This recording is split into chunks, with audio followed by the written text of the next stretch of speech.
Olá pessoal, sejam todos bem-vindos, aqui quem fala é o Anselmo. Neste vídeo, pessoal, nós vamos ler juntos o capítulo de número 19 do Evangelho de João.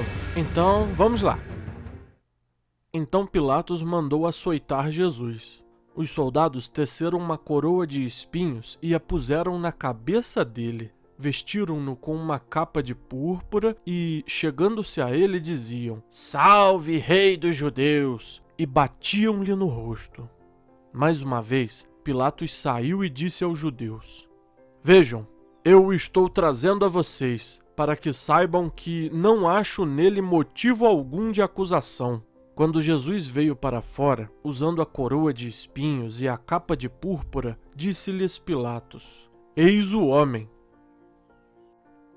Ao vê-lo, os chefes dos sacerdotes e os guardas gritaram: "Crucifica-o! Crucifica-o!" Mas Pilatos respondeu: "Levem-no vocês e crucifiquem-no. Quanto a mim, não encontro base para acusá-lo." Os judeus insistiram: "Temos uma lei e, de acordo com essa lei, ele deve morrer, porque se declarou filho de Deus." Ao ouvir isso, Pilatos ficou ainda mais amedrontado e voltou para dentro do palácio. Então perguntou a Jesus: "De onde você vem?" Mas Jesus não lhe deu resposta. "Você se nega a falar comigo?" disse Pilatos. "Não sabe que eu tenho autoridade para libertá-lo e para crucificá-lo?"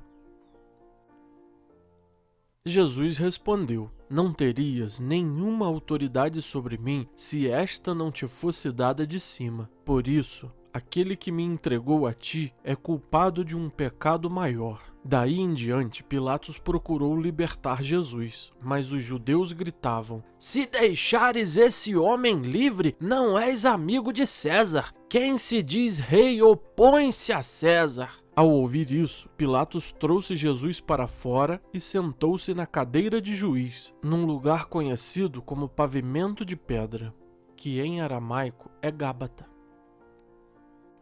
Era o dia da preparação da semana da Páscoa, por volta do meio-dia. "Eis o rei de vocês!" disse Pilatos aos judeus.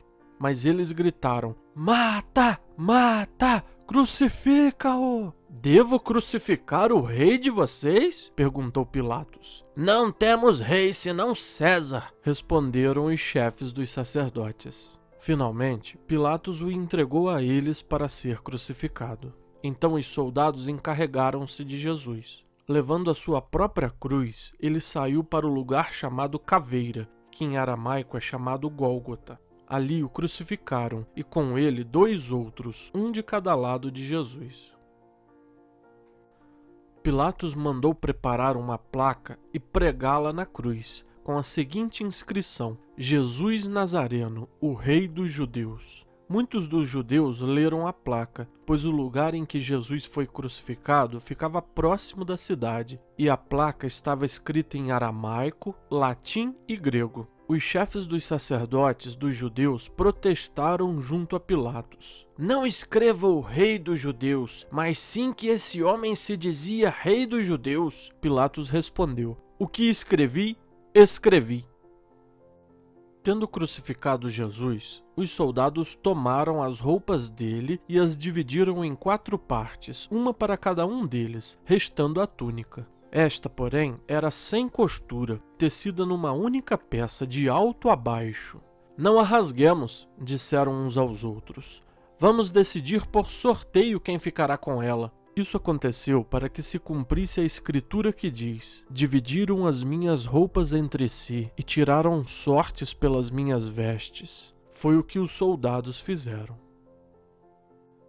Perto da cruz de Jesus estavam sua mãe, a irmã dela, Maria, mulher de Clopas, e Maria Madalena. Quando Jesus viu a sua mãe ali e perto dela o discípulo a quem ele amava, disse à sua mãe: "Aí está o seu filho." E ao discípulo: "Aí está a sua mãe." Daquela hora em diante, o discípulo a levou para casa. Mais tarde, sabendo então que tudo estava concluído, para que a escritura se cumprisse, Jesus disse: Tenho sede. Estava ali uma vasilha cheia de vinagre. Então embeberam uma esponja nela, colocaram a esponja na ponta de um caniço de isopo e a ergueram até os lábios de Jesus. Tendo-o provado, Jesus disse: "Está consumado." Com isso, curvou a cabeça e entregou o Espírito. Esse era o dia da preparação, e o dia seguinte seria um sábado especialmente sagrado. Por não quererem que os corpos permanecessem na cruz durante o sábado, os judeus pediram a Pilatos que ordenasse que lhes quebrassem as pernas e os corpos fossem retirados. Vieram então os soldados e quebraram as pernas do primeiro homem, que fora crucificado com Jesus, e em seguida as do outro. Mas quando chegaram a Jesus, percebendo que já estava morto, não lhe quebraram as pernas. Em vez disso, um dos soldados perfurou o lado de Jesus com uma lança, e logo saiu sangue e água. Aquele que o viu, disso deu testemunho, e o seu testemunho é verdadeiro. Ele sabe que está dizendo a verdade, e dela testemunha para que vocês também creiam. Estas coisas aconteceram para que se cumprisse a Escritura: nenhum dos seus ossos será quebrado. E como diz a Escritura noutro lugar, olharão para aquele que transpassaram. Depois disso, José de Arimateia pediu a Pilatos o corpo de Jesus. José era discípulo de Jesus, mas o era secretamente, porque tinha medo dos judeus. Com a permissão de Pilatos, veio e levou embora o corpo. Ele estava acompanhado de Nicodemos, aquele que antes tinha visitado Jesus à noite. Nicodemos levou cerca de 34 quilos de uma mistura de mirra e aloés. Tomando o corpo de Jesus, os dois o envolveram em faixas de linho, juntamente com as especiarias, de acordo com os costumes judaicos de sepultamento. No lugar onde Jesus foi crucificado havia um jardim, e no jardim um sepulcro novo, onde ninguém jamais fora colocado. Por ser o dia da preparação para os judeus, e visto que o sepulcro ficava perto, colocaram Jesus ali. Excelente, pessoal! Terminamos mais essa leitura, graças a Deus. Agora chegou aquela hora que aparece aqui na tela algumas palavras que eu considero um pouco mais difíceis para compreender o capítulo. Se você tem alguma dúvida com relação a essas palavras, pause o vídeo, leia atentamente. Se for do seu desejo, depois de você conhecer as palavras, volte o vídeo e assista a leitura novamente para compreender melhor o texto. Obrigado pela sua companhia até aqui. E lembre-se, se inscreva no canal se ainda não for inscrito e ative o sininho de notificações para que você receba o aviso do YouTube quando a gente colocar novos vídeos aqui no canal. Deixe o seu joinha, caso você tenha gostado do vídeo, o seu comentário também é muito importante. Além disso, se você puder compartilhar este vídeo com os seus contatos, com os seus amigos, isso é muito importante, pois você ajuda o canal a crescer e também leva a palavra de Deus a mais pessoas. Muito obrigado e até o próximo vídeo.